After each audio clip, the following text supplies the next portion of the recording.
Muy bien. Listo. Entonces, Shalom Aleichem, vamos a empezar.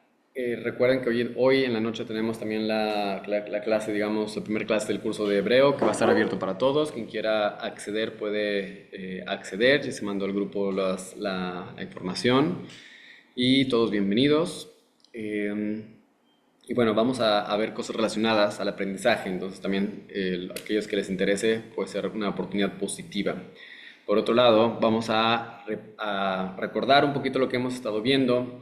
Vamos a hablar un poquito acerca de regresar al tema acerca de más específicamente del aprendizaje. En otras palabras, mucho de lo que hemos visto últimamente ha sido la educación, como tal, cómo es una persona tendría que ver el tema de la educación. Hemos estado viendo lo que es la shkafá de la educación. Acuérdense de esa palabra. La palabra shkafá viene de mashkif, de ver algo como en contexto, de ver algo de manera global, que es lo que una persona siempre tendría que buscar, alcanzar, ver las cosas de manera global, no solamente de manera particular. Y todo conocimiento tiene que empezar por ahí, tiene que empezar viendo las cosas de manera global. De manera, lo que dijimos la otra palabra es el kelal. Entonces ahorita estamos en la shkafá, en la cosmovisión, en el contexto de cómo entender los principios de la educación. Porque antes de ver estrategias, de ver todo tipo de tácticas educativas, uno tiene que saber cómo se aproxima a esta área de la educación. Y esto va a ser lo que va a dar pie a todo el proceso educativo posterior. Si esto está mal, si la primera parte, si la shkafá, si la cosmovisión que yo tengo es una cosmovisión errada, una cosmovisión poco positiva, esto va a producir que yo mismo no voy a poder tener, no voy a poder aproximarme a mis alumnos de una manera correcta, de una manera positiva. Entonces, ¿podría escribir las palabras? Sí. La palabra es ashkafá, que se puede traducir como cosmovisión o contexto.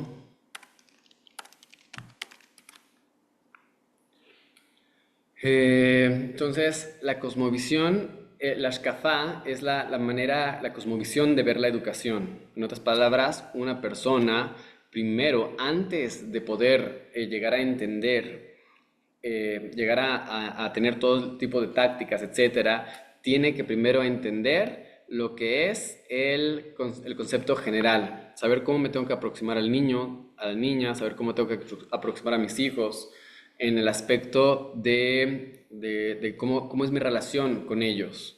Como hemos dicho, la shkafá del jinuj principal, dijimos que era lo de hanah la na'ar al pidarko, educa al niño de acuerdo a su camino, que la palabra jinuj, la palabra hanah al principio de este versículo, que se suele traducir como educar, podemos decir que realmente también tiene un sentido de, como dijimos antes, de la raíz gen, que significa gracia. Esto lo vimos en las primeras clases, pueden recordarlo viendo las primeras clases. Entonces la palabra gen, que significa gracia, o puede significar conexión, una conexión que no es vista. Entonces dijimos que antes de empezar cualquier proceso educativo, vamos a llamarlo así, uno primero tiene que tener esta conexión con quien sea que va a empezar el proceso educativo, con los niños especialmente. Si uno no tiene este gen, esta gracia, puede ser transmitir información, puede ser incluso información muy valiosa, pero no va a llegar a lo más profundo de la persona a la que estamos transmitiendo el conocimiento. Y que de aquí una de las cosas que se desprendía, uno de los peratim, de los detalles, es que cuando yo ejerzo una disciplina con un niño con el cual no tengo ese gen, esa gracia, esa conexión que no es vista, entonces los resultados va a ser que ese niño va a sentir que lo estoy forzando, que me estoy aproximando con él de una manera negativa, va a tener sentimientos negativos de mi disciplina, cuando yo no tengo ese gen, esa gracia, esa conexión que no es vista. Mientras que cuando yo logro tener ese gen, esa conexión, entonces la disciplina va a ser entendida como una expresión más del amor. Mi disciplina se va a ver como una expresión más de mi amor que yo tengo por esos niños. Y por lo tanto, este es el Klal Gadol, el principio más grande que tenemos, es este principio en la educación, es este principio que nos trae Shlomo Amelech, el hombre más inteligente de todos los tiempos. Shlomo Amelech nos ha dicho, fue el que trajo este principio de la educación y es algo que tenemos que tener muy, muy en claro antes de cualquier proceso educativo. Y de aquí hablamos de muchas cosas, ¿no? Hablamos de la importancia del amor, de cultivar el amor en nosotros mismos, hablamos de cómo es que nosotros mismos no tenemos muchas veces ese amor, no nos enseñaron a amar, porque a final de cuentas el amor normalmente lo aprendemos a través del ejemplo. Cuando yo tengo un ejemplo de amor en mi casa, cuando a mí me amaron, yo puedo recibir ese amor y solamente ese amor lo puedo dar.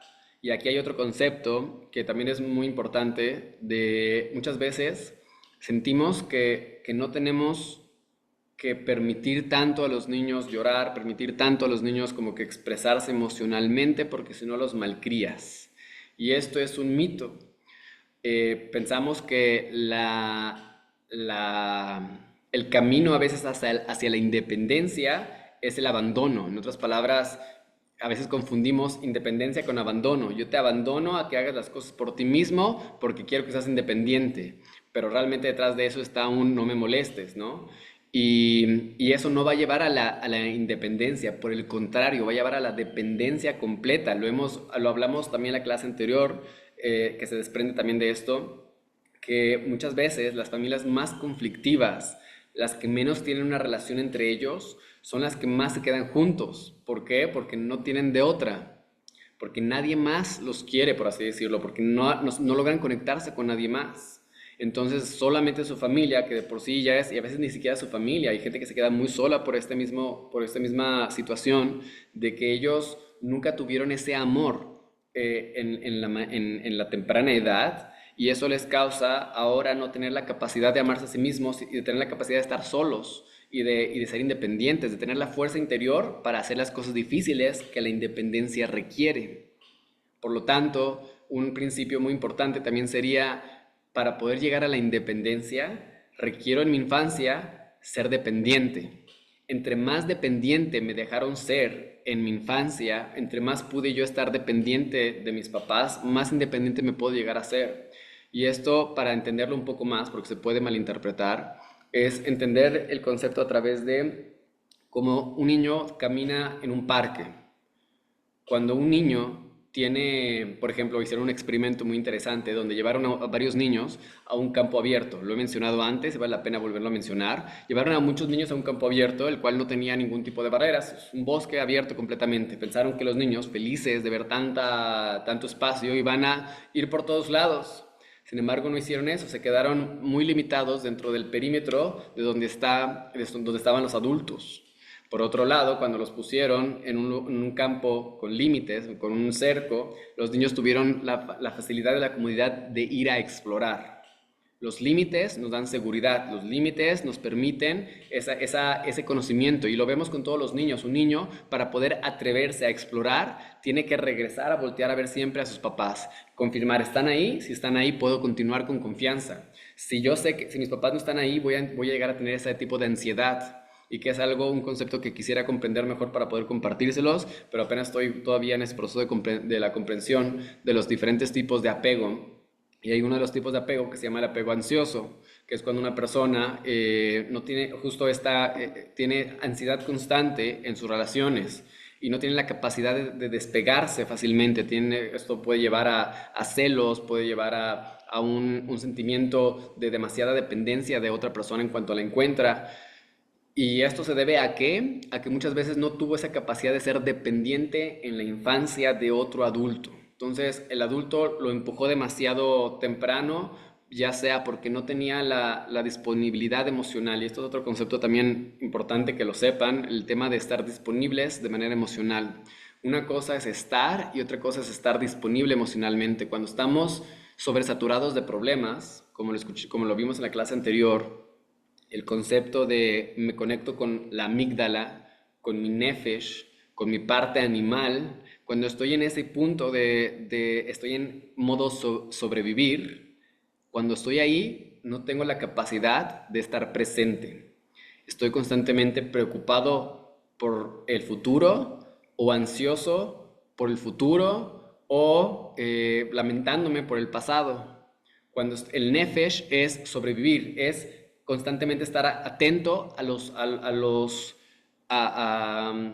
las amenazas que hay en mi ambiente. E incluso aquellas cosas que no son una amenaza real, las puedo llegar a percibir como una amenaza. Entonces, lo que uno tendría que hacer, dijimos, es pasar a esa parte de la corteza prefrontal, a la parte de la neshama, a la parte que está presente en el momento, que tiene la capacidad de sentir, que tiene la capacidad de observarse a sí mismo. Cuando una persona está en ese estado, en el estado de la corteza prefrontal, puede estar presente. Y hemos dicho que justo el acto de estar presente a través de meditar, a través de ser conscientes de nuestra respiración, lo que hoy en día se llama el mindfulness, a través de una meditación o la tefila misma, que tendría que ser eso, una persona puede llegar a desarrollar su corteza prefrontal para poder tener la capacidad de responder a todos los eventos con presencia, de estar presentes. Y todos lo hemos sentido cuando estamos muy preocupados porque no sabemos cómo vamos a pagar la renta, porque no sabemos cómo vamos a llegar a completar algo que queremos completar, a llegar al límite de lo que tenemos que llegar. O sea, hay muchas veces cuando estamos en una preocupación constante por una relación, etcétera, y llega una persona, no podemos ponerle atención. Estamos demasiado ensimismados, estamos demasiado en nuestros pensamientos, demasiado preocupados y no tenemos la capacidad de estar presentes, de literalmente ponernos y escuchar, y mucho menos si se tratan de nuestros hijos. Muchas veces tenemos mucho menos paciencia con ellos cuando se acercan a nosotros, no tenemos una disponibilidad emocional hacia ellos. Eh, y esto es un concepto muy, muy, muy importante de no solamente estar disponibles, no solamente escuchar, no solamente poner atención, sino tener la capacidad de estar completamente presentes, de observarlos y de que se sientan observados, como ya vimos en una clase anterior, de escucharlos con completa atención, sin juicios, sin juzgar, que es algo que se nos da muy fácilmente, se nos da muy sencillo juzgar cuando la persona nos está hablando. Y eso es otro punto muy importante, es que sepan que una persona, un papá, un adulto, que siempre va a dar sermones a sus niños cuando recibe algún tipo de comentario de ellos, ese papá va a perder la confianza completa de sus hijos. Sus hijos van a dejar de contarle cosas, van a dejar o incluso van a mentir de manera descarada, simplemente para evitar el sermón, para evitar o sea, eso no es lo que buscan los niños. Los niños lo que buscan es conexión. Y cuando yo escucho algo que hicieron en la escuela y que puede ser que realmente incluso esté mal lo que hicieron, pero si en lugar de yo juzgarlos inmediatamente, me voy a un punto de conexión con ellos y desde ese punto de conexión los escucho, los acepto, desde ese punto puede haber un tipo de plática hacia lo mejor y lo mejor es que no sea en el momento. Si viene mi hijo y me dice, ¿sabes qué hice esto? Que sé que está mal y yo llego inmediatamente y lo regaño, ¿qué creen que va a pasar la siguiente vez que haga algo que está mal? No me lo va a contar porque sabe que lo voy a regañar. Entonces, si yo quiero realmente generar esa confianza con mis niños, con mis hijos, con mis alumnos, yo tengo que ser esa voz que escucha sin juzgar. Y después, en otro momento, tal vez podemos hablar acerca de lo que estuvo bien o lo que estuvo mal de esa acción, pero no en ese momento que él vino con la confianza hacia mí de contarme algo. En ese momento que él vino con la confianza, yo simplemente voy a romper la confianza y va a dejar de venir a mí a contarme cualquier cosa. O peor aún, si el juicio es demasiado fuerte, van a recurrir a la mentira para poder librarse simplemente de ese juicio, de ese sermón, que es algo que hemos hablado mucho. El sermón no sirve. No sirve dar sermones. No solamente que no sirve, sino que es contraproducente. Cuando un niño está recibiendo más de 5 palabras por algo que hizo, ya lo perdiste. Lo perdiste y ahora lo pusiste en un punto de enojarse. No sirven. O sea, sirve a lo mejor platicar las cosas en un punto posterior, pero en el momento de la acción, en el momento de la situación, lo único que debemos de hacer es dar instrucciones cortas y al punto. No hacemos así. No hay que hacer así. Hay que hacer asá. Y de preferencia de positivo. Decir, vamos a ver, esta es la manera en la que tenemos que hacer las cosas, ¿ok? Aquí hacemos así las cosas, ¿ok?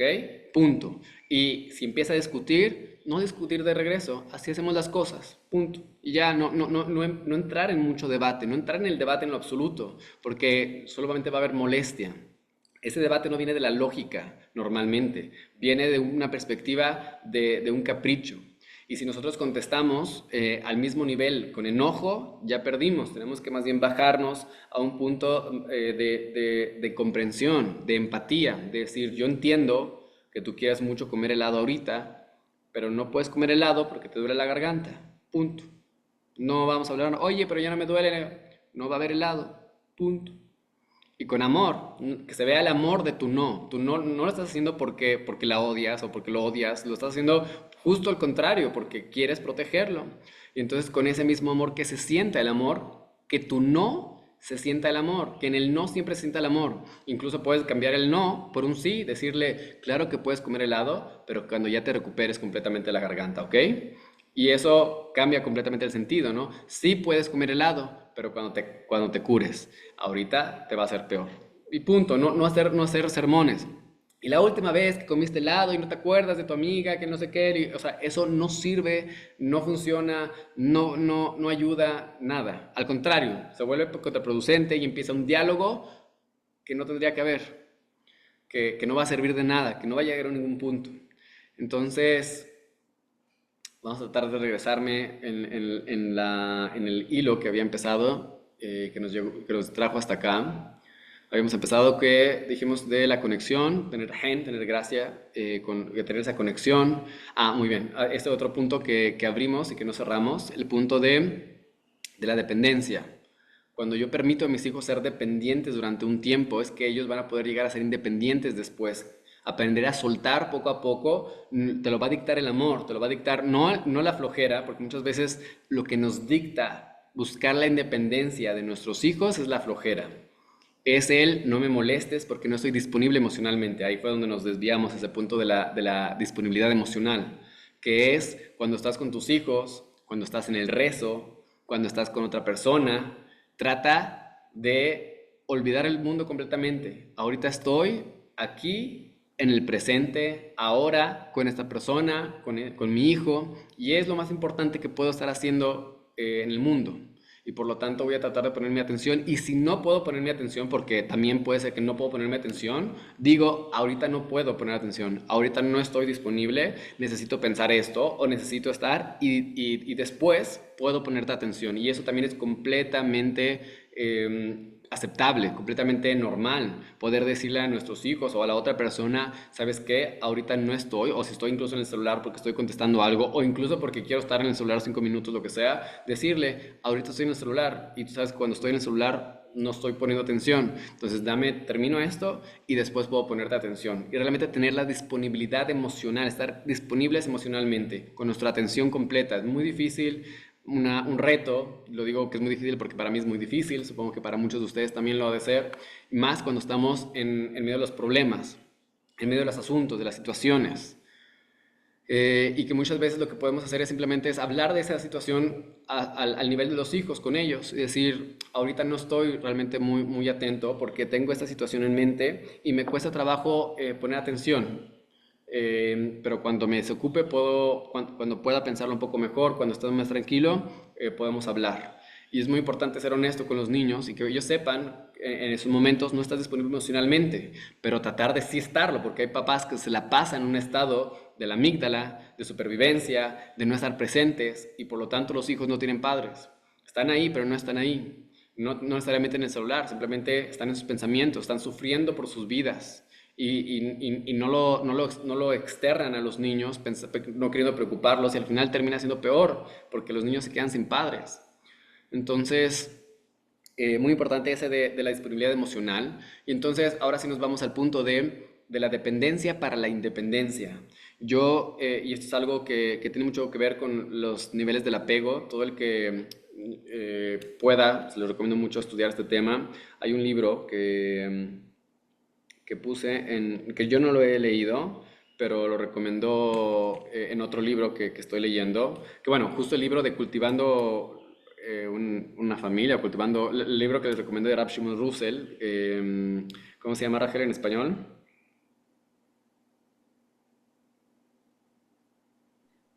Cultivando amor en la familia. Cultivando amor en la familia, correcto. Ese libro también habla mucho acerca del tema del apego emocional con los niños, ya se lo recomendé mucho, está aquí en México, en Amazon lo pueden pedir en inglés y en español lo pueden pedir acá de la Librería Jerusalén de México, es un libro muy muy bueno, nada más déjenme ver cómo veo mis listas aquí, no los veo. Bueno, ahorita les digo el libro, porque es un libro, o sea, el tema del apego básicamente es uno de los pilares de la educación, como el mismo Rab Shimon Russell lo trae en su libro de Cultivando el amor en familia. Este libro es habla mucho acerca de este tema. Y ahorita les digo cómo se llama el que apenas que vi, que está en español, que no lo he leído yo, pero lo recomendó alguien muy bien. Bueno, justo hay otro también muy bueno que se llama El poder de la presencia. Cómo se llama El poder de la presencia, cómo la presencia de los padres moldea el cerebro de los hijos y configura a las personas que llegarán a ser. Es El poder de la presencia. También otro libro que pueden comprar en español, de Daniel Siegel. Muy buen libro también, se los recomiendo. Y Educación emocional y apego, es el otro libro de Rafa Guerrero. Se los recomiendo mucho. Estos dos libros son libros que les pueden ayudar mucho en todos estos temas que estamos hablando. Y volviendo al tema, entonces una de las cosas que estos psicólogos dicen es que para poder llegar a crear niños independientes, lo primero es que tenemos que permitirles depender de nosotros. O sea, por ejemplo, queremos que un niño pueda ayudar en casa, tenemos que permitirles estar con nosotros mientras nosotros hacemos las cosas de la casa. Mientras nosotros estamos dedicados, es muy difícil porque estorban. Y suena feo cuando le decimos así, pero así lo pensamos. Nos estorban. O sea, pedirle a un niño que haga algo en la casa es pedir que se tarde 2 veces más o 3 veces más de lo que yo me tardaría haciéndolo, o incluso más de ese tiempo. Y no solamente eso, sino no lo va a hacer bien como yo lo haría. Y no solamente eso, sino que va a ensuciar más de lo que yo haría. Y no solamente eso, sino que no va a limpiar tan bien como yo lo haría. Entonces, para mí, tener a un hijo conmigo mientras yo hago todas las cosas es un estorbo, no me sirve. Pero, ¿qué crees que va a pasar cuando nunca lo acostumbras a estar contigo en la casa? Y que deben saber, cuando son chiquitos, esto es el mejor momento para hacerlo porque ellos quieren hacerlo.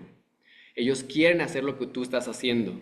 Por eso justo en Montessori tenemos en casa de niños, que es lo equivalente al kinder, tenemos todo un área de materiales que son ay, se me fue la palabra justo ahorita.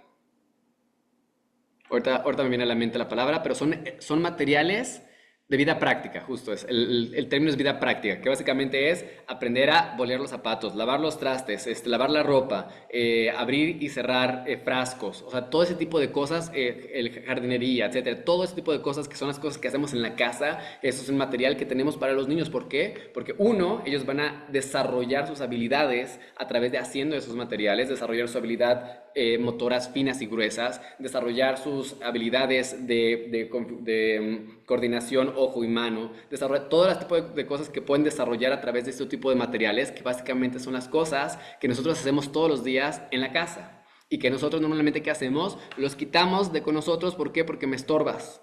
Porque yo lo hago más rápido, mejor y más eficiente y no ensucio tanto. Pero, ¿qué crees? Que si tú quieres que a la larga ellos se acostumbren desde pequeños a hacer las cosas, tienes que tenerlos contigo. Tienes que tenerlo lo más pegado que puedas contigo. Incluso hoy en día hay mucha investigación acerca de cómo es que hoy en día que vivimos una generación con tantas guarderías, con tantas nanas, eso nos hace un daño muy grande a los niños, donde cuando crecen estos mismos niños se vuelven, no tienen la capacidad de justo de ser independientes por eso mismo. Tienen un vacío emocional muy fuerte porque no tuvieron a su madre durante los primeros 3, 6 y 12 años de vida, que cada una de esas etapas es más importante. Hasta los 3 años realmente los niños están pegadísimos con las mamás. ¿Por qué? Porque es necesario. Hasta los 6 años todavía es el contacto, pero ya con un poquito más de independencia. A los 6 años, cada etapa es diferente, pero lo importante es entender el proceso que tenemos nosotros dentro de nuestra casa. Eh, entonces, este primer tema que estamos hablando ahorita, esto es el tema acerca de la shkafá que tenemos que tener con respecto al ejinuj.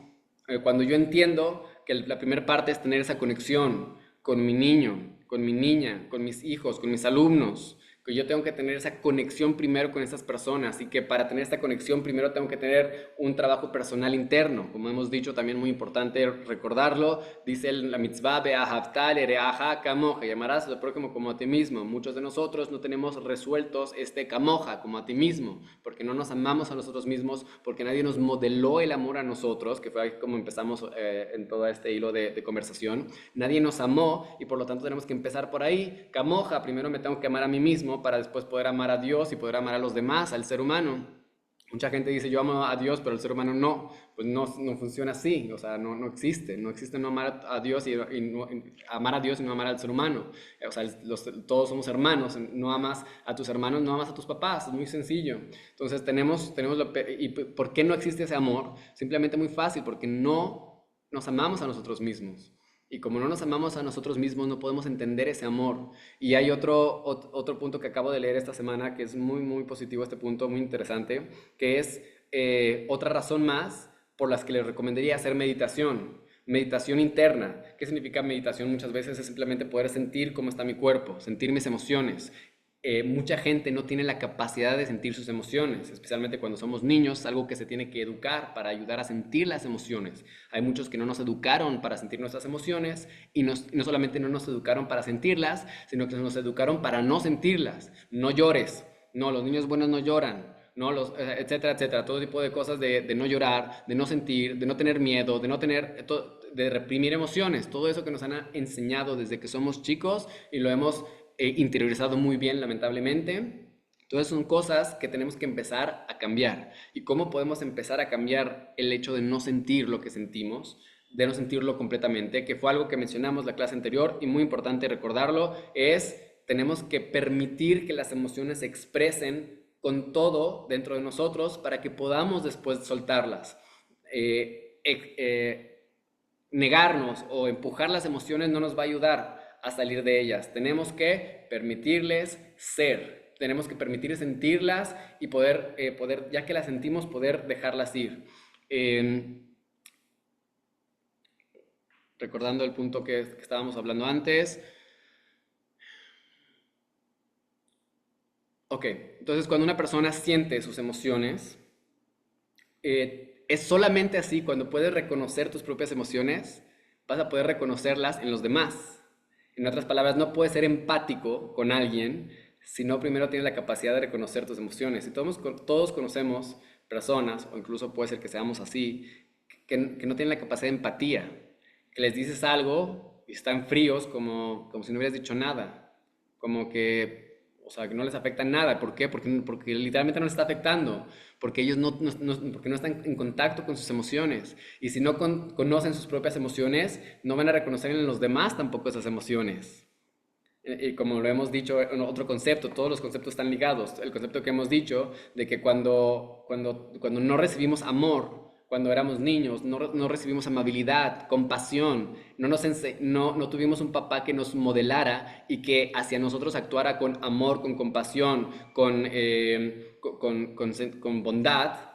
Cuando no tuvimos eso, nuestra vocecita interna, que es moldeada por las voces que tuvimos en nuestra infancia y hasta hoy en día también en nuestra adultez, nuestra vocecita interna que no va a actuar de esa manera. Si las voces exteriores a mí en mi infancia actuaron con bondad, con amor, con compasión, mi voz interna va a actuar con amor, con bondad, con compasión y voy a poder reconocerla en otras personas cuando vienen a mí. Y si viene una persona y es amable conmigo, lo voy a poder reconocer esa amabilidad de la otra persona hacia mí. Pero si yo no lo conozco, Si mi voz interna es negativa porque las voces exteriores a mí eran negativas, entonces cuando llegue una voz amable a mí, ¿qué va a pasar? Lo voy a percibir como una amenaza. ¿Se acuerdan que hablamos de esto? Entonces esto es un concepto muy importante. No reconozco en otros lo que no tengo en mí, lo que no puedo reconocer en mí o lo que no tengo en mí. Entonces muy importante es poder primero conocerme, cultivar las emociones positivas dentro de mí y solo después puedo llegar a tener un efecto positivo en los demás, ya sea como amigo, como padre, como madre, como hermano, como hijo, como maestro, como guía. La única manera en la que puedo llegar a reconocer las emociones positivas en otros, hacia mí, o incluso yo expresarlas hacia otros, es cuando yo lo tengo dentro de mí. Si yo no lo tengo dentro de mí, no puedo llegar a expresarlo. Concepto muy, muy importante, muy valioso, que lo tenemos que mantener presente. Tenemos que cultivar nosotros el amor. Tenemos que ser conscientes de nuestra voz interna. ¿Qué es lo que está hablando nuestra voz interna la mayor parte del tiempo? Es un mensaje positivo o es un mensaje negativo? ¿Es un mensaje de amor, de compasión, de bondad o es uno de crítica, de juicio? Y así como nos criticamos a nosotros, así vamos a criticar a los demás, así vamos a sentir hacia los demás, así cuando yo mismo me hablo mal cuando cometo un error, así cuando alguien más comete un error lo voy a juzgar de esa misma manera. Y por lo tanto, muy importante poder tener consciente este concepto. Eh, y lo que quisiera hacer ahorita, esta es como que la primera parte de lo que hemos estado hablando, es así, ¿no?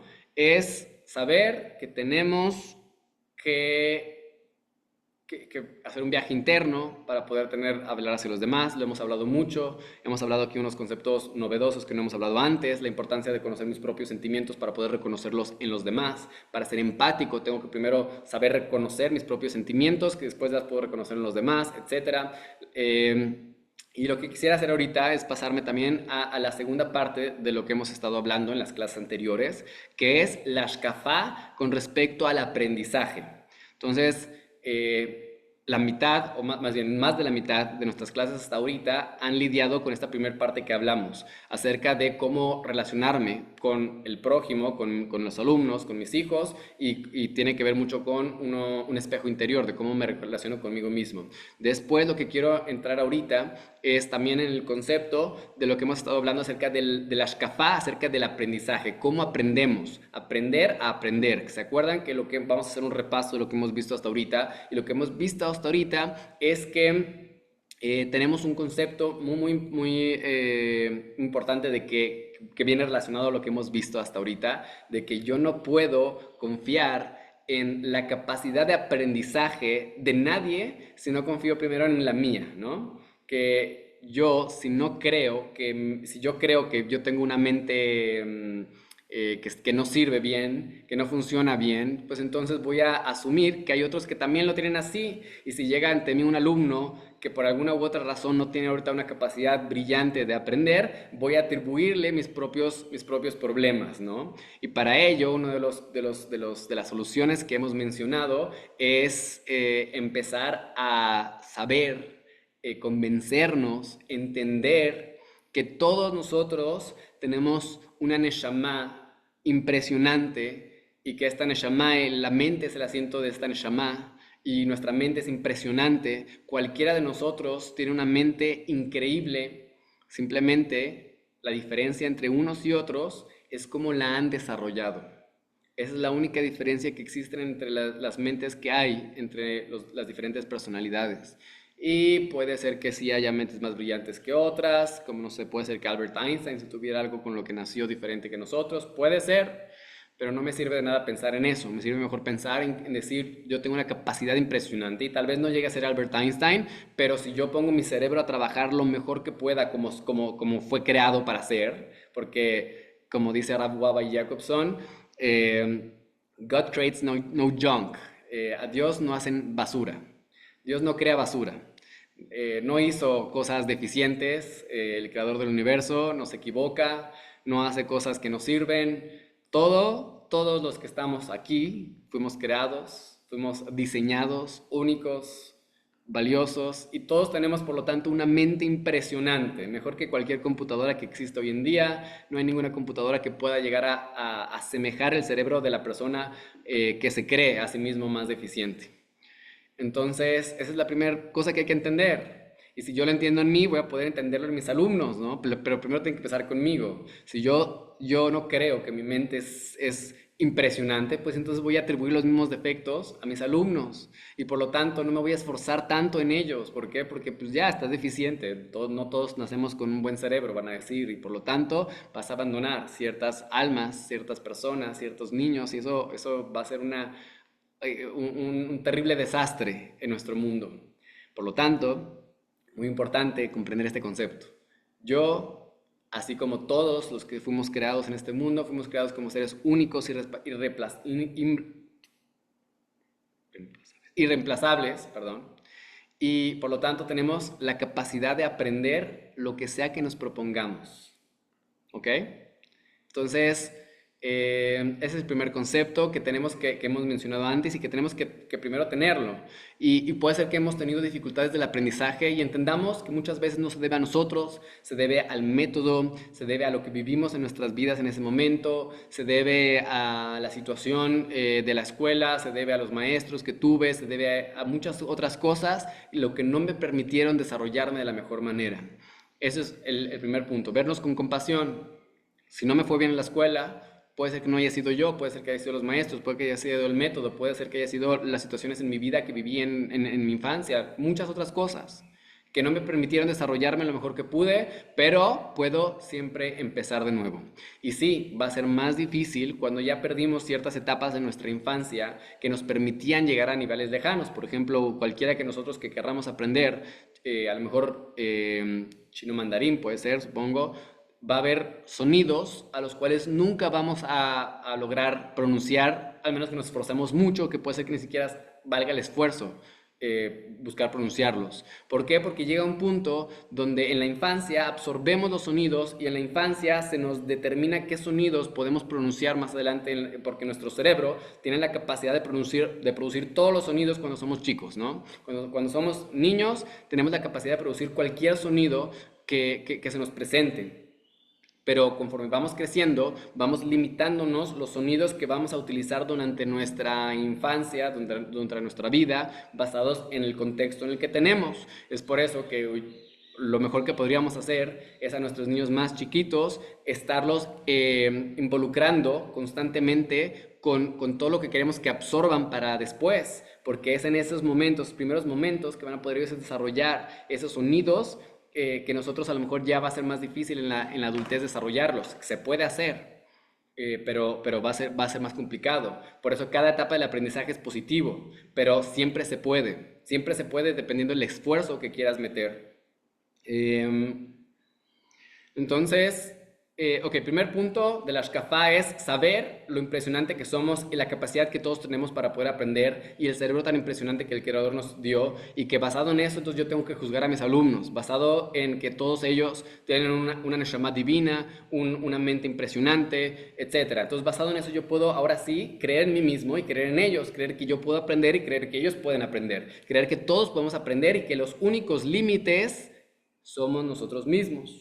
El único límite es el que yo me impongo a mí mismo, el único límite que yo tengo con respecto a mis alumnos, con respecto a mis hijos, es el que yo pongo en ellos y por lo tanto voy a estar buscando mi vocabulario para no estar limitándolos con mi vocabulario, como he contado la historia siempre de lo que me decían mis papás cuando yo les decía que no quería ir a la universidad y que había mucha gente que tenía como Steve Jobs y como Bill Gates, que ellos no tuvieron carrera y que aún así lograron llegar a la posición en la que están y que la respuesta que me daban es sí, pero ellos eran especiales, ¿no? Entonces, ese es un lenguaje que es básicamente limitante, ¿no? Con toda la buena intención que tenían de la preocupación de que a lo mejor no me iba a ir bien en el mundo si no estudiaba una carrera, a pesar de que la experiencia a ellos mismos les decía otra cosa, pero aún así ellos tenían creencias limitantes que sin querer queriendo estaban heredando, ¿no? Sin quererlo, y seguramente todos nosotros tenemos esas creencias limitantes heredadas que están como segunda naturaleza, que ni siquiera somos conscientes de ellas y que tenemos que poco a poco buscar hacerlas conscientes y quitarnos esas creencias limitantes para poder no heredarlas a las siguientes generaciones, a nuestros alumnos, a nuestros maestros, a nuestros hijos, etcétera, y poder saber que somos increíbles en gran medida y que por lo tanto todo depende del esfuerzo que queramos meter a algo. Y hay cosas que no valen nuestro esfuerzo. No vale el esfuerzo de, no sé, yo podría querer ser astronauta ahorita, pero no vale el esfuerzo que requeriría a lo mejor meterle en estudiar física, en estudiar todo este tipo de cosas. No es algo que creo que necesite en mi vida y por lo tanto no voy a meter el esfuerzo, que requeriría un esfuerzo muy grande de estar estudiando constantemente, día y noche, etcétera. Son cosas que no quiero hacer ese esfuerzo. No vale la pena en mi vida. Sin embargo, si yo veo que el esfuerzo es necesario, es correcto, vale la pena esforzarse, entonces lo voy a hacer. Entonces, implantar eso dentro de nosotros mismos. Hay que implantar dentro de nosotros mismos el concepto de que yo soy increíble en gran medida, puedo hacer lo que me disponga a hacer siempre y cuando realmente lo quiera, que es lo que hablamos de razón, de la voluntad. Y implantar eso a nosotros mismos para que después podamos implantarlo a nuestros hijos, a nuestros niños, a nuestros alumnos, porque de esto va a ser el futuro. Como dice, hay una frase de Roosevelt que me gusta mucho, que dice, el futuro pertenece a quienes creen en la belleza de sus sueños, ¿no? Entonces, una persona que cree en la belleza de sus sueños realmente el futuro pertenece a él, porque todos los demás trabajan para él. Todas las demás personas que no tienen sueños trabajan para los que sí los tienen. ¿Y nosotros qué queremos ser? Queremos ser los que trabajan para los sueños de otros o para los que trabajan para sus propios sueños. Y esos son los conceptos que tenemos que implantar en nuestros propios alumnos. Ese concepto de que somos, de que podemos lograr lo que querramos porque Hashem nos va a ayudar si lo queremos suficiente, ¿no? Eh, Muy bien, y yéndonos más a la parte táctica, otra de las cosas que hemos visto ahorita ha sido la importancia de poder aprender, de saber qué es aprender, o sea, tener claridad. Aprender muchas veces significa tener claridad en las cosas. Tener claridad significa yo lo tengo en la mano, lo puedo repetir, lo puedo explicar. Justo estamos empezando de Barim. Sefer Devarim, estamos empezando ahorita. ¿Y qué es Devarim? Se le llama en el lenguaje de nuestros sabios Mishneh Torah, que es la repetición de la Torah. Y en esta repetición de la Torah tenemos muchos de los preceptos de la Torah, en otras palabras, que no se habían dicho antes, que apenas se están diciendo por primera vez. Y aún así se le llama Mishneh Torah, la repetición de la Torah. ¿Por qué? Porque es en las palabras de Moshe Rabbenu. Ahora ya no tenemos la frase normal de Vaitaber Adonai el Moshe Lemor y habló Hashem a Moshe diciendo. Ahora no vamos a empezar así. Ahora va a empezar la frase con y Moshe dijo o y yo vi, hablando de Moshe mismo en sus propias palabras. Y a esto le llamamos igual Torah y a esto le llamamos que igual fue la palabra del Dios vivo, de Hashem, del universo, que Moshe solo escribió como un secretario y que no fue su propia palabra. Oye, pero debarimos todo Moshe hablando por sí mismo. Pero no importa, porque ¿qué es lo que estaba haciendo él? Él estaba repitiendo la Torá que escuchó y repitiéndosela al pueblo de Israel. Por lo tanto, se considera que es la Torá del Creador del Universo, pero solamente cuando él la pudo repetir, cuando él la pudo sacar con sus propias palabras, con su boca, y es lo que todos tenemos que aprender a hacer. Tenemos que, después de que ya estudiamos la Torá, que son todos los primeros 4 libros, tenemos de la Torá, y de repente el quinto libro que es con tus propias palabras. Así tiene que ser. Tenemos que estudiar todo y tener la capacidad de expresarlo con nuestras palabras. Es un concepto que hemos visto, estamos haciendo repaso, de que nuestra mente está todos los conceptos abstractos, están los conceptos que acabamos de escuchar, están los conceptos que aprendimos. Y la única manera de saber que lo tenemos claro es repitiéndolo, dándolo con mis propias palabras, explicándolo. Y esto es un arte, la capacidad de tener un arte, que deben saber de que las pantallas a edades tempranas, los celulares, las laptops, las iPads, etcétera, a edades tempranas, debilitan la capacidad de expresión, de comunicación, de lenguaje en general, limita el lenguaje en los niños. Y por lo tanto hoy tenemos tantos problemas de dislexia, tenemos tantos problemas de hablar correctamente. ¿Por qué? Porque tenemos a los niños metidos en una comunicación que no es real, porque los niños no perciben esta comunicación como real. Los videos educativos no sirven tanto a los niños como queremos creer. Simplemente es una distracción muchas veces de la educación real, que es contigo, que es con un ser humano presente enfrente de ti. Las pantallas para los niños no registran como un ser humano real como nosotros lo hacemos. Y por lo tanto tenemos tantos problemas de comunicación. ¿Y qué es lo que tenemos que hacer para solucionar esos problemas de comunicación? Comunicarnos más. comunicarnos con nuestros niños, hablarles, que nos vean como hablamos correctamente, obviamente, si nuestra habla está mal, y a veces me pasa, digo, muchas veces pasa con los niños, que los papás con buena intención tratan de estudiar con ellos y luego llegan a la escuela con mala pronunciación, porque los papás mismos a veces pues, no tienen la capacidad de, no han estudiado realmente en una escuela, en un curso, la pronunciación, y pues cuando se lo transmiten a los niños, lo transmiten con los errores, obviamente con buenas intenciones, pero pues no es más trabajo. Y es lo que tenemos que buscar, nosotros buscar primero empezar a tener ese keli lleno, esa buena pronunciación, esa buena comunicación, esa capacidad de hablar correctamente, y entonces ahora sí me voy a poner a hablar mucho con ellos, que vean mi rostro, porque cuando hablamos todo el rostro captamos en el rostro de la otra persona todos los músculos que inconscientemente tenemos que mover. No les voy a explicar el músculo de acá y así, no. Simplemente cuando ustedes me ven pronunciar de una manera, el cerebro capta automáticamente qué son los músculos que tenemos que mover dentro de nuestro rostro para producir el mismo sonido. Y por lo tanto es muy importante ver a la persona que estamos aprendiendo el idioma. Todas estas son cosas que vamos a hablar hoy en la noche en el curso de cómo aprender el idioma, ¿no? Que los invito a todos a que se unan. Hoy en la noche mandamos ahí el grupo la invitación, que es la primera clase del curso de hebreo, de la Shona Kodesh, que obviamente se los recomiendo mucho, y más si van a ser instructores de niños, pues obviamente necesitan tener una buena pronunciación, que es como tu carta de presentación. Muy bien, entonces, volviendo al tema, entonces la comunicación es algo que está fallando mucho y tenemos que permitirles a los niños comunicarse.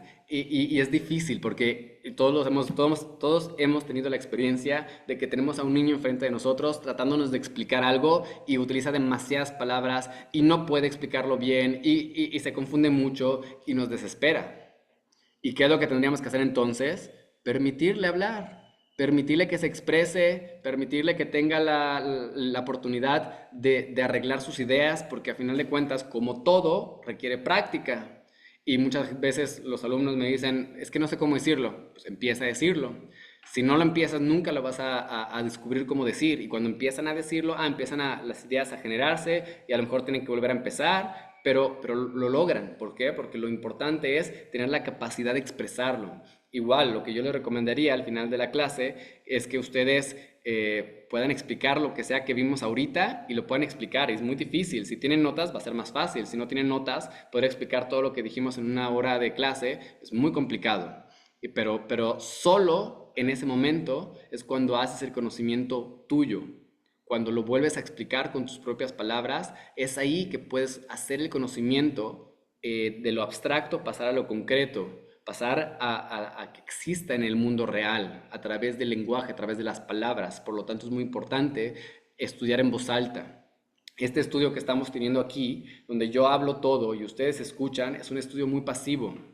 Y la única manera en la que ustedes pueden tener el mejor provecho de este estudio es que, además de tomar notas, que puedan después repasarlo. Y es muy difícil, no estamos acostumbrados a ese tipo de estudio. La mayoría de la gente no está acostumbrados a aprender realmente. Y escuchan algo y dicen, sí, ya entendí, ok, punto. Porque cuesta trabajo ese ejercicio de poder expresar las cosas con mi propio vocabulario, cuesta trabajo mental.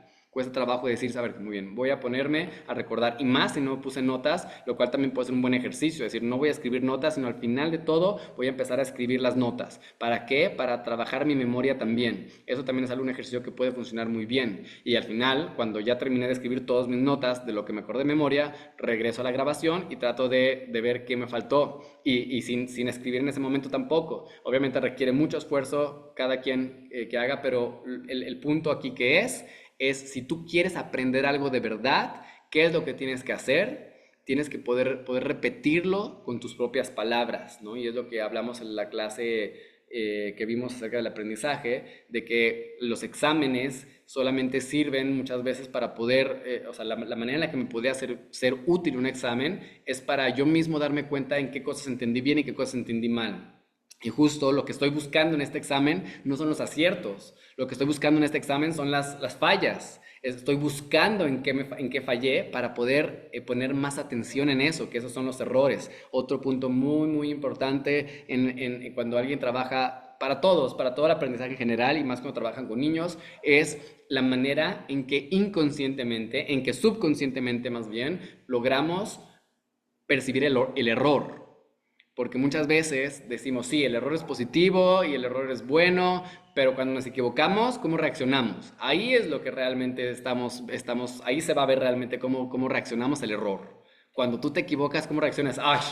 Me equivoqué, o ¡ay, qué tonto soy! ¿No? O sea, que mucha gente lo dice, lo expresa, entonces ese diálogo interno que expresa la realidad de lo que realmente siente del error, de que cuando me equivoqué es porque soy tonto, cuando me equivoqué es porque no está, o sea, no, hay que realmente ir a la profundidad de nosotros y cambiar subconscientemente ese cassette que nos imprimieron y decir, no, el error sí es positivo, el error es la manera en la que yo puedo aprender. Y decirlo varias veces para que podamos llegar a nuestro subconsciente y decir realmente tener ese momento de decir y entender que psicológico que a nivel fisiológico, realmente lo que sucede cuando cometes un error es que tu cerebro va a hacer zoom, va a estar más enfocado en esos errores para poder corregirlos. Entonces, realmente, a nivel fisiológico, es solamente a través del error que podemos mejorar en algo. Y por lo tanto, muchas veces el repaso, ¿cuándo es mejor? No inmediatamente, sino un poquito después. ¿Por qué? Porque ahí ya olvidé un poquito. Entonces, el olvido es lo que me ayuda a poder recordar más. Mucha gente lo que hace es que quiere aprender una nueva palabra y ¿qué hace? Le repite muchas veces en una ocasión. Pero te serviría más repetirlo algunas veces, no sé, unas 4 o 5 veces, pasar a otra cosa y volver a otra vez a eso que estabas aprendiendo. Esto es otro punto, otro principio muy bueno para el del aprendizaje, que hay que entender. Entonces, cuando yo quiero aprender algo nuevo, no solamente repetirlo muchas veces, porque luego ya, o sea, sí ya, por más que lo repitas ahorita, ya te lo vas a aprender. Mejor pasa a otra cosa y luego regresa a esto que estás aprendiendo. Y luego pasa a otra cosa y luego repasas estos dos que estás aprendiendo. Y luego pasa a otro y luego repasas. ¿Por qué? Cuando yo quito mi mente de eso y luego regreso, es cuando voy a ver los errores que tenía. Y es frustrante. ¿Por qué? Porque estoy aprendiendo algo. Ya lo tengo, ya me salió. Y ahora paso a otra cosa y mi mente misma a veces me va a decir, no, no regreses a eso. ¿Por qué? Porque sabe que vas a fallar algo. Y fallar después de que ya me salía bien no se siente bonito, no se siente cómodo. Pero como dijimos en la clase anterior, no debemos buscar el sentimiento de comodidad. El sentimiento de comodidad está a veces en contra de nuestro sentimiento de felicidad, de nuestro sentimiento de completitud. Entonces, no pasar a ese sentimiento, embrace, como se dice, abraza la incomodidad. La incomodidad es parte del aprendizaje y es lo necesario. Y a veces nos gusta, nos encanta quedarnos en lo que ya aprendimos bien, porque se siente bien hacerlo bien. Pero lo que tenemos que hacer es regresar a lo que no nos está saliendo bien para poder perfeccionar eso. Y entonces voy a aprender algo y luego lo voy a olvidar y me voy a pasar a otra cosa para poder, para que se quite de mi memoria inmediata. Y entonces ya que me distraje tantito, ahora sí regreso a esto otro que estaba aprendiendo para ver en qué estoy fallando. Y voy a fallar, y qué bueno que voy a fallar. ¿Por qué? Porque significa que hay cosas que tengo que mejorar. Y cada vez que mi cerebro hace esa pasada, por ejemplo, algo que yo les recomiendo mucho, por ejemplo, aprender Mishnayot de Pirkei Avot, ¿no? Incluso hasta las mujeres podrían también hacer eso. Las mujeres normalmente no estudian Mishnah, pero la Mishnah de Pirkei Avot es ética y realmente la estudian incluso en las escuelas en las escuelas de mujeres, en el Bet Yaakov. Y Pirkei Avot básicamente son frases de ética que nos enseñan cómo convivir, cómo vivir, ¿no? Entonces, les recomiendo que hagan el ejercicio de memorizar algo, simplemente por el ejercicio de memorizarlo. ¿Para qué? Eso va a servir para su mente, para su cerebro, para poder estar frescos, para poder llegar a saber cómo, entre más memorizan, más fácil va a ser memorizar. Y por lo tanto, esto va a causar que tengan mejor capacidad de memorización y van a entender las sutilezas que existe a veces para memorizar. Obviamente lo que les recomendaría sería que lo hagan en hebreo, pero si su hebreo no está muy bien, entonces empiecen en español y vean cómo es que es difícil, al principio es muy difícil y más cuando no estás acostumbrado a memorizar algo, va a ser muy difícil, pero vale la pena. Y una de las reglas que les voy a recomendar hacer cuando lo estén haciendo es que justo hagan esto. Agarren, dividan, por ejemplo, una sección en partes, ¿no? Entonces, primero voy a aprenderme la primera parte. Después me voy a pasar a la segunda parte. Después me voy a regresar a la primera parte. Y lo que va a pasar es que va a ser frustrante porque va a parecer que lo que hicimos antes no valió de nada. Pero sí valió, no te frustres, sí valió. Solamente que va a parecer que no. Y realmente a todos les recomiendo que hagan esta tarea, que es dos cosas. Uno va a ser memorizar algo. Y les puedo recomendar empezar a lo mejor con Pirkei Avot, con la ética de nuestros padres, o principio de nuestros padres, como se les suele traducir. Y esa es una de las recomendaciones. La segunda recomendación que les puedo hacer es empezar a estudiar algo para entenderlo. Y realmente puede ser la parashá de la semana, sin comentarios. No vean comentarios todavía. La única razón, la única intención de que hagan esto es que acostumbren a su mente a leer, a entender los conceptos. Es la única razón por la que queremos aquí. Lo que quiero que hagan es que lean y que logren ver qué tanto recuerdan de lo que leyeron. Que escriban cuáles fueron los puntos principales del capítulo que leyeron. A ver, entonces hablamos de esto, esto y esto. Y después, ya que los escribí, ahora me regreso a la lectura y veo si me faltó algo, si o algo que agregar, o a lo mejor cambié algo. Y entonces acostumbren su mente a estudiar. Esto no va a ser cómodo, pero va a ser muy positivo. Y entonces cuando se acostumbren a leer, a repetir lo que leyeron con sus propias palabras, a escribirlo, y entonces hacer ese ejercicio constante, su mente va a poder empezar otra vez, si es que no están acostumbrados a hacerlo, si ya están acostumbrados, que bueno, pero si no, su mente va a empezar otra vez a tener esa costumbre de absorber cada vez más. Entonces, y esto obviamente va a prevenir el Alzheimer cuando estén grandes, ¿no? También es algo tan sencillo porque algo que no usas se deteriora. Lo que sí usamos no se deteriora. Entonces, a través de esto vamos a poder realmente mejorar. Entonces, realmente con esto vamos a cerrar. Y estas son las dos tareas que yo les recomiendo, que yo les doy para que puedan realizarlas. Y voy a cambiar el orden, pero la primera va a ser de lean algo, puede ser la parasha de la semana, sin comentarios, simplemente para entender lo que el texto me está diciendo. Después de leer el texto, traten de decir con sus propias palabras qué fue lo que el texto dijo, cuáles son los puntos principales del texto. Escríbanlos, este es el punto principal y vuelvan a leer el texto para ver qué tanto entendieron, qué tanto comprendieron, etcétera. Si pueden hacerlo junto con alguien más, mejor, porque así van a darse cuenta de que yo entendí algo que no tiene nada que ver con lo que el otro entendió y alguno de los dos entendió mal y por lo tanto vamos a volver a leer el texto y tratar de ver quién entendió mal y vamos a tratar de comparar después a lo mejor las traducciones, porque a lo mejor es el problema es la traducción para mi comprensión o algo por el estilo. Entonces les recomiendo mucho que logren, que hagan para que se acostumbren a su mente a aprender de verdad, a tener claridad en algo. Me importa más que avancen un solo capítulo en toda la semana a que avancen mucho y que al final no retengan realmente nada, porque ¿de qué nos sirve el estudio que no nos acordamos? Entonces solamente el estudio que nos acordamos es el que vale más la pena.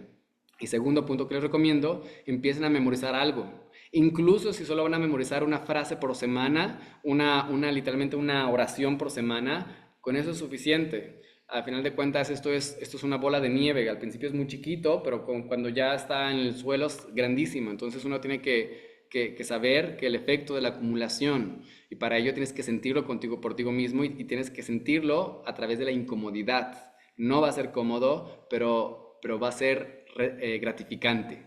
Entonces, la comodidad no te lleva a la gratificación, la comodidad te lleva a la pereza, a ser infelices. Por ejemplo, la gente que está generalmente deprimida, ¿qué es lo que hace? Busca estar cómoda. Entonces, si quieres salir de la depresión, actívate. Eso es un principio muy claro. Entonces, estas son las dos tareas que les dejo para esta segunda parte de lo que hablamos el día de hoy, que es principalmente acerca de cómo poder potencializar mi mente, mi aprendizaje, para creer en mí mismo y después pueda creer en mis alumnos y pueda llevar a ese punto de que estemos todos en la misma sintonía, de saber que nuestra mente funciona y que funciona bien y solamente tengo que desarrollarla poco a poco. Entonces vamos a dejar hasta aquí. ¿Alguien tiene alguna pregunta?